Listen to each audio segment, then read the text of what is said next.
Une nouvelle ambulance pour le centre de santé urbain de Massala, au grand bonheur des populations de cette sous-préfecture dans le département de Séguéla.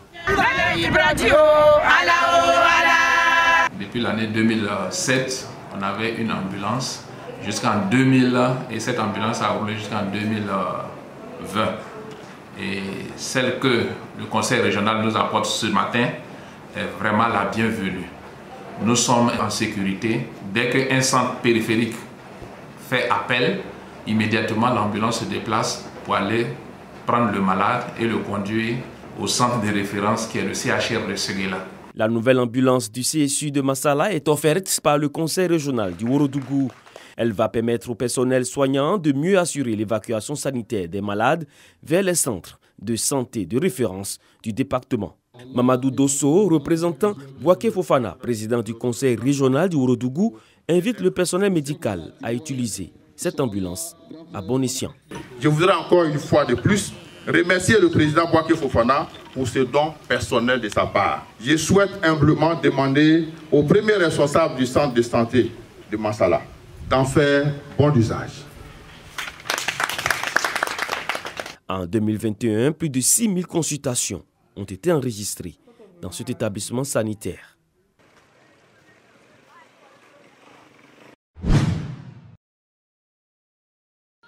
Ce bâtiment de 3 classes, une réalisation du conseil régional du Béré pour renforcer les capacités de l'école primaire publique 2 de Dantogo, sous-préfecture de Kongasso. Ainsi, les 176 écoliers et leurs enseignants peuvent abandonner les classes en gare, faits de matériaux précaires pour bénéficier de confort. Lorsqu'un pays se développe, la qualité de son développement dépend de la qualité du capital humain. Le capital humain, là, c'est la formation d'abord de ses fils et de ses filles. Alors, je voudrais attirer l'attention des uns et des autres. Il faut mettre tous les enfants à l'école, sans exception. Ces 3 salles de classe, donc pour améliorer le taux de scolarisation et les résultats scolaires de Dantogo. Le conseil régional aussi à l'œuvre pour l'amélioration des conditions de vie des populations de Gbema, toujours dans la sous-préfecture de Kongasso. Ici, pose de la première pierre du foyer polyvalent pour renforcer le vivre ensemble, former jeunes et femmes à divers métiers. Déjà, 60 millions de francs CFA investis cette année dans le développement de Kongasso. Le conseil régional, en plus des efforts du gouvernement, fait beaucoup pour nous accompagner en matière de santé, en matière d'école, en matière d'eau.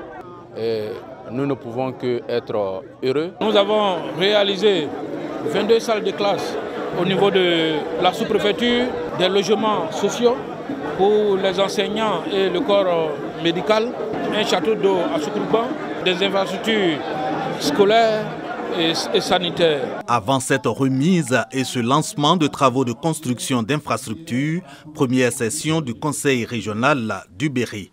Entre autres sujets examinés, le budget primitif de l'année 2022. Les conseillers l'ont adopté à plus de 4,140 milliards de francs CFA, fonctionnement et investissement compris.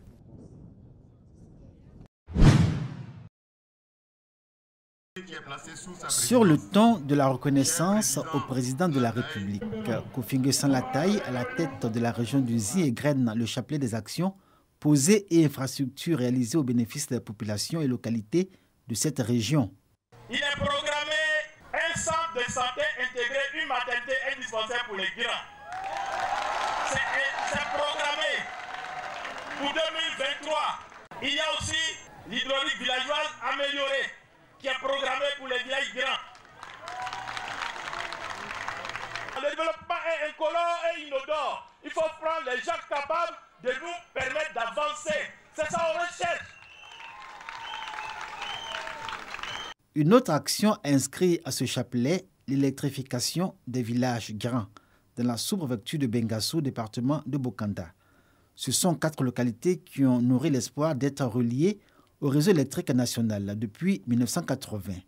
Béboussou, Ngassokro, Broukro et Essui Kofikro. Plusieurs années d'attente trompée, puis en 2020, le bonheur. Les villages du Grand savourent aujourd'hui la joie de la lumière.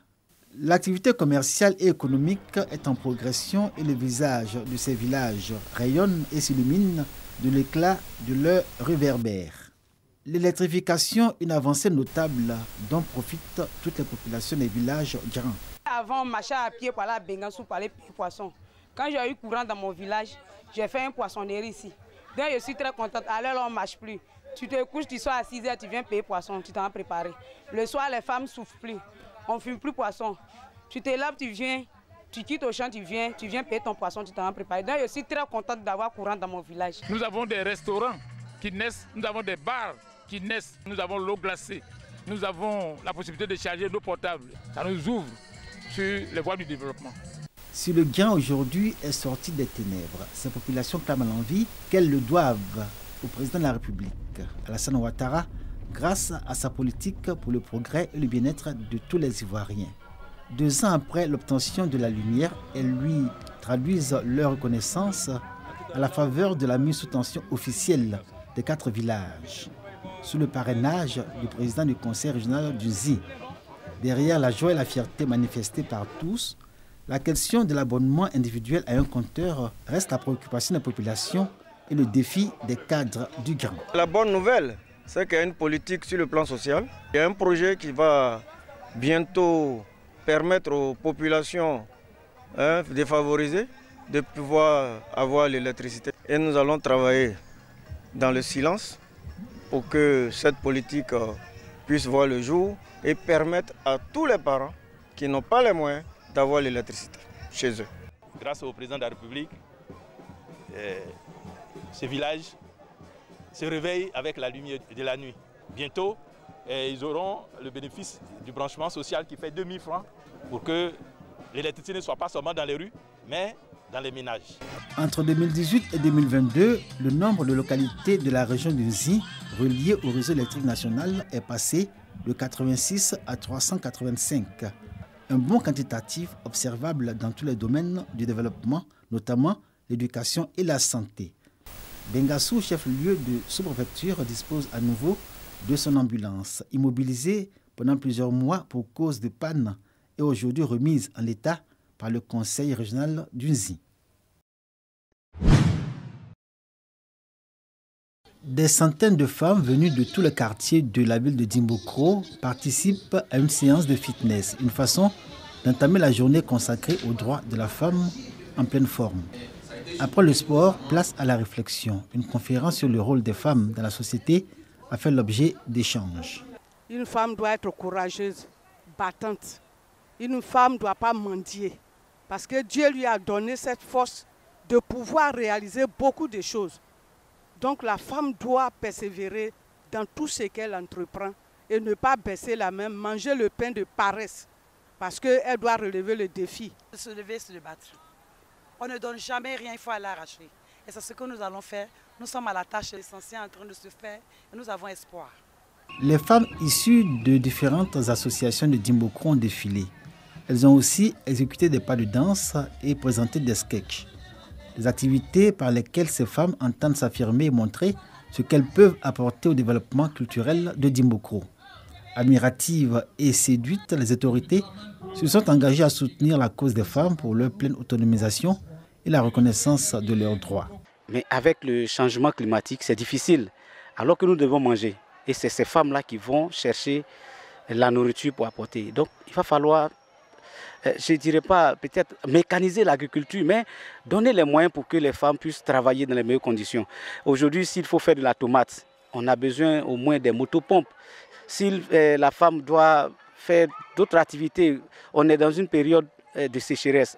Mais si elles n'ont pas les moyens pour mécaniser un peu leur manière de travailler, la pauvreté va s'installer. Donc il va falloir aider ces femmes, trouver les stratégies pour qu'elles puissent toujours approvisionner les marchés. Donc il va falloir financer leurs activités, qu'elles puissent mettre en œuvre toute la potentialité qu'elles ont en elles. Nous, les hommes, nous avons besoin d'être avec elles pour qu'elles puissent toujours grandir et nous aider dans le développement.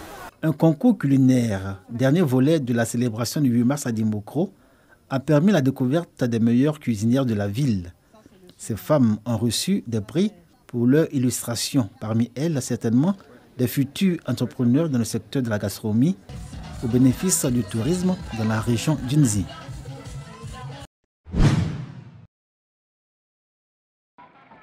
Elles sont des milliers de femmes venues des 4 coins de la région du Bunkani pour participer à ce défilé marquant la célébration de la Journée internationale des droits de la femme à Bouna. Ces femmes qui veulent plus de droits ont voulu marquer, à travers cette gigantesque mobilisation, leur détermination à combattre les inégalités de genre dans leur existence quotidienne. Aujourd'hui, plus qu'hier, ce sont les femmes qui donnent la vie, l'entretiennent à divers niveaux et contribuent largement par leur sacrifice quotidien au bien-être de la société. Pourtant, les conditions de vie des femmes demeurent encore bien précaires. Les femmes d'aujourd'hui ne sont pas pareilles aux femmes d'hier, puisque désormais, nous savions que nous femmes, nous comptons dans la société. Donc les hommes doivent désormais avoir confiance en nous. Depuis 2013, selon Yen Philippe, le Conseil régional du Bunkani a choisi de mettre la femme au cœur de son système de développement, ce qui leur a permis d'engranger des résultats satisfaisants. Pour joindre l'acte à la parole, il a offert aux femmes rurales 60 tonnes d'engrais et 250 cartons d'intrants composés de semences de tomates, de concombres, de piments et bien d'autres, afin d'améliorer leur rendement et de rendre leurs tâches moins pénibles. Nous n'avons pas l'ambition de les sortir de leur zone de confort, mais d'améliorer ce qu'elles font déjà dans ce qu'elles font au quotidien. C'est des femmes agricoles qui, pour la plupart, n'ont pas eu la chance d'être scolarisées, mais nous veillons à ce qu'elles-mêmes, elles nous accompagnent à scolariser leurs enfants jusqu'au bout du processus. De sorte que ce soit des gens formés, des femmes formées, des garçons formés, qui participent effectivement à la construction de cette Côte d'Ivoire nouvelle. Avant la commémoration festive de la Journée internationale des droits de la femme à Bouna, des centaines de jeunes filles élèves ont été conviées à un atelier de réflexion initié par le Conseil régional du Bunkani. 2 communications étaient inscrites à l'ordre du jour. La première a porté sur la sexualité responsable et la deuxième sur la participation des femmes à la prise de décision et aux opportunités. 2 communications qui ont été très enrichissantes pour les participantes.